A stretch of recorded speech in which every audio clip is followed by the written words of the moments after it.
All right, value proposition creation. This is it. Let's get into it. Firstly, what is a value proposition? Here's a definition. A value proposition is the unique mix of attributes that companies provide through their products, interactions, ethos, and pricing to create loyalty and satisfaction in targeted customer segments. It is the unique set of benefits a business offers its target customers.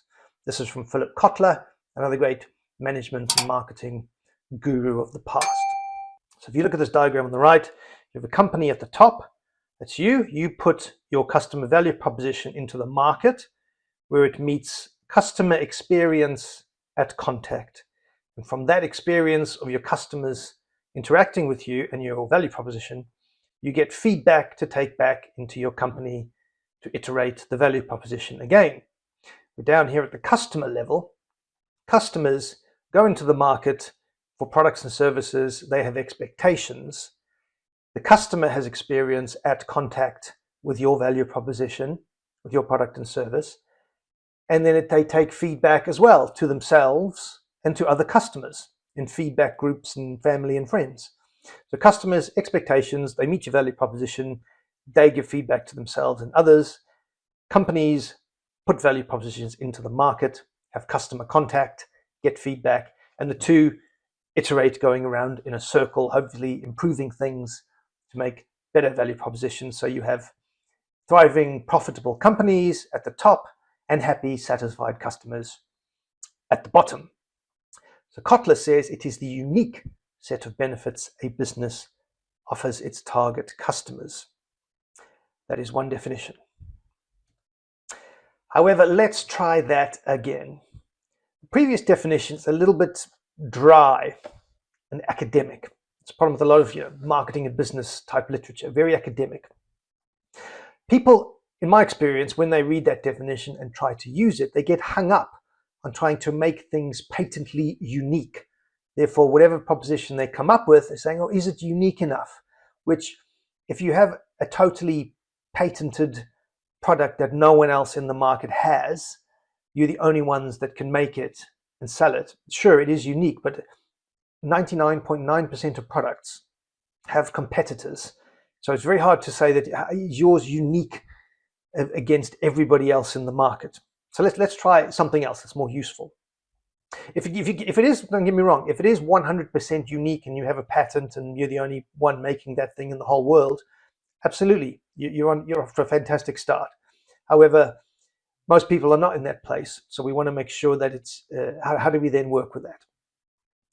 So let's try this. A second one. A value proposition is the compelling promise that a product, service, or company makes to a defined customer segment that outweighs its total perceived cost, while being differentiated from and superior to available competing alternatives and supported by reasons to believe.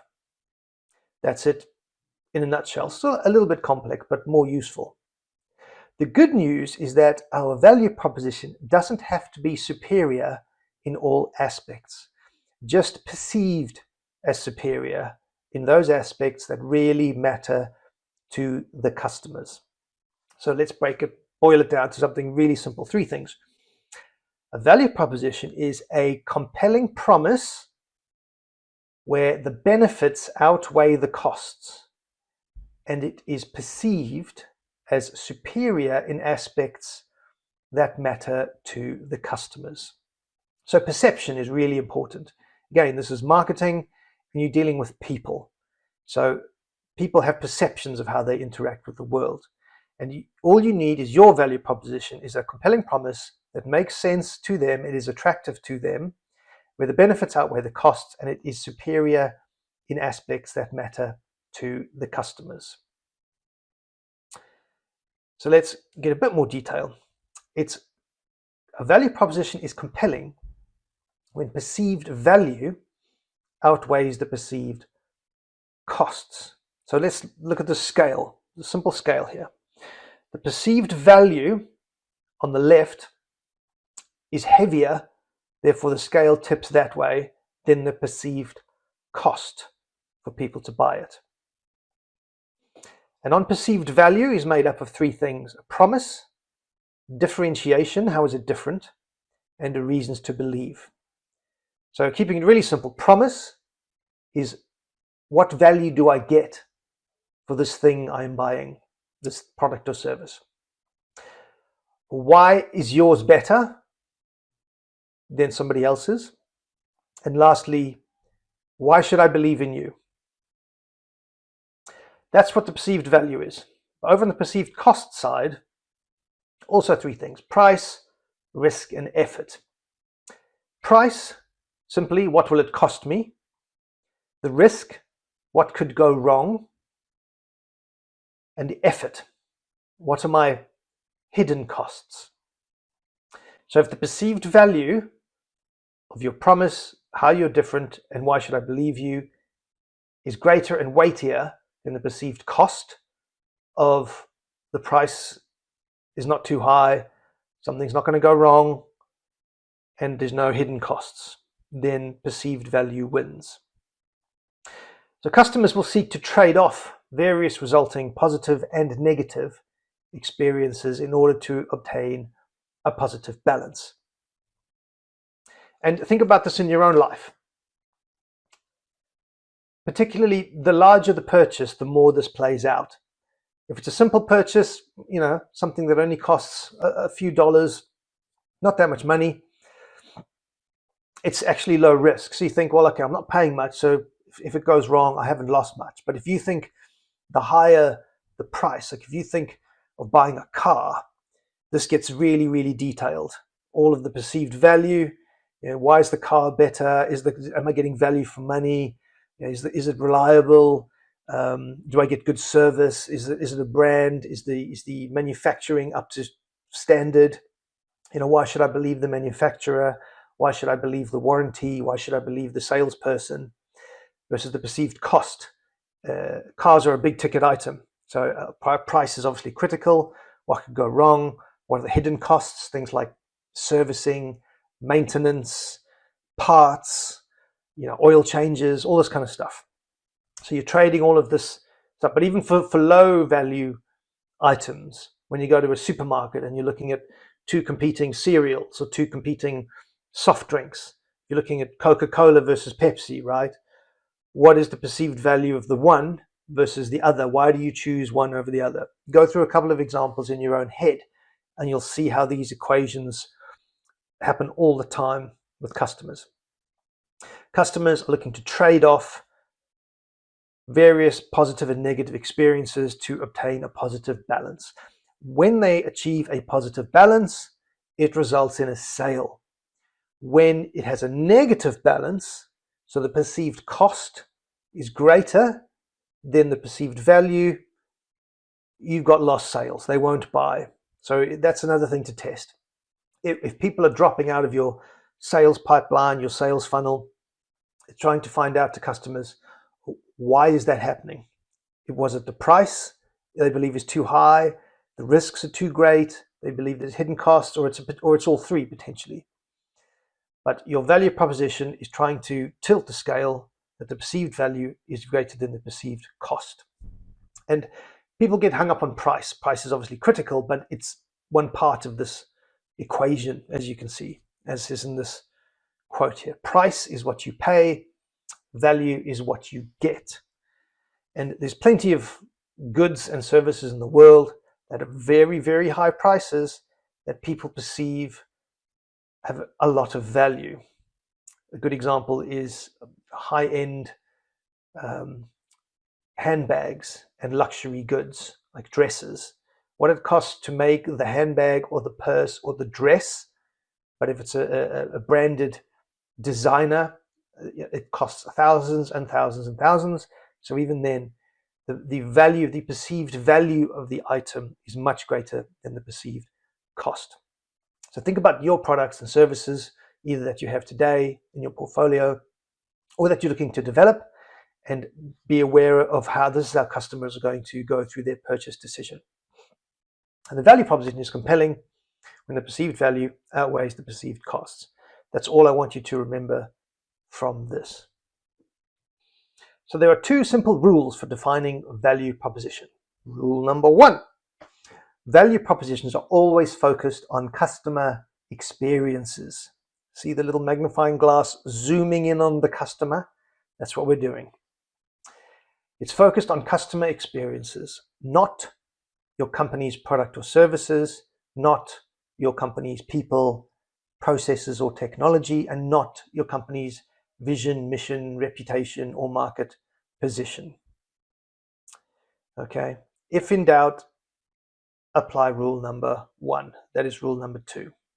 Rule number one, value propositions are focused on experiences. That is how people interact with the world, and that is how people buy goods and services. So if in doubt, apply rule number one.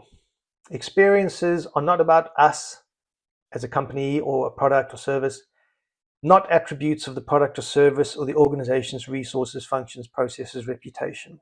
Okay, it's not about us, which again, go back to my definition of marketing.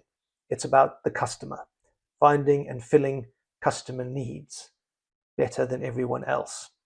So don't get caught up in brainstorming with your teams of we've got this, we've got that, we've got the latest technology, we've got this market position, people think this of us. No. It has to come from good insights and data around the customer and based around experiences. Keep this in mind when you're defining your value proposition. Right, quiz time. Let's see what you have learned. So let's make this part interactive. Complete the sentence below by entering the missing words. A value proposition is the compelling something that a product, service, or something makes to a defined customer segment that something its total something cost, while being differentiated from and something to something available, competing alternatives, and supported by something. So take a couple seconds to write out as many of these words as possible.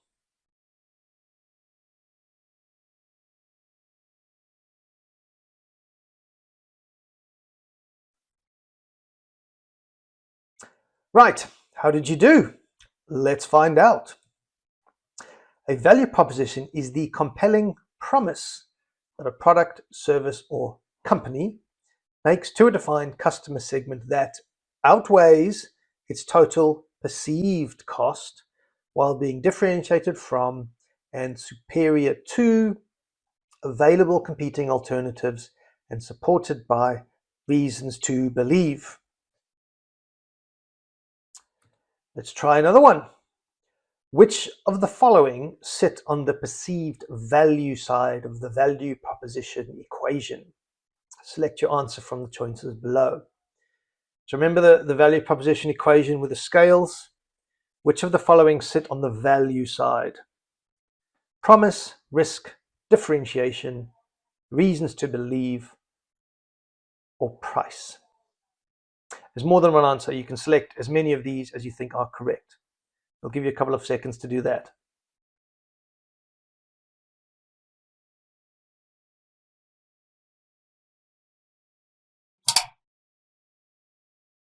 All right, let's see what we remember. Which of the following sit on the perceived value side of the value proposition equation? The promise, the differentiation, how are you different, and the reasons to believe is what made up those three things on the perceived value side of the value proposition equation. Let's try another one. What is the second rule for defining a value proposition? Select your answer from the choices below, and there's only one of these is correct. Firstly, make sure it's focused on your company's products and services. Second option, don't forget to mention your company's vision and mission. And lastly, if in doubt, apply the first rule. A couple seconds to mark your answer.